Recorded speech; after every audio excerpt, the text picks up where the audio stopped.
ముందుగా రాష్ట్ర ప్రజలందరికీ కూడా పేరు పేరున హృదయపూర్వకమైనటువంటి ధన్యవాదాలు తెలుపుతా ఉన్నా. ముఖ్యంగా ముస్లిం మైనారిటీలు, రాష్ట్రంలో ఉన్నటువంటి ముస్లిం మైనారిటీలందరినీ కూడా బీజేపీని బూజీగా చూపించి ఎక్కడ కూడా వైసీపీ ఏదో లౌకికమైనటువంటి పార్టీగా వాళ్ళు చిత్రీకరించుకునేటువంటి ప్రయత్నం చేసినా కూడా ముస్లింలు ఒక ఆలోచనతో ఈ రాష్ట్రానికి చంద్రబాబు నాయుడు గారు, పవన్ కళ్యాణ్ గారి నాయకత్వం అవసరం అని భావించి తప్పకుండా వారందరూ కూడా ఒక ఏకపక్షాన తెలుగుదేశం పార్టీకి మద్దతు తెలిపినందుకు ముస్లిం సమాజం యావత్తు కూడా హృదయపూర్వకమైనటువంటి ధన్యవాదాలు తెలుపుతా ఉన్నా.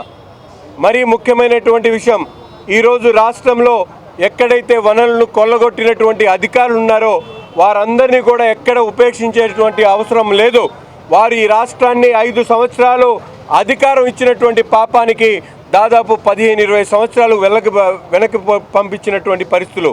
దీనికి తప్పకుండా జగన్ అండ్ టీం ఏదైతే సైకో టీం ఉందో దీనికి ప్రతి ఒక్కరి దగ్గర నుంచి కూడా లెక్కలు తీసుకోవాల్సినటువంటి అవసరం ఉందని చెప్పి నేను భావిస్తూ ఉన్నా.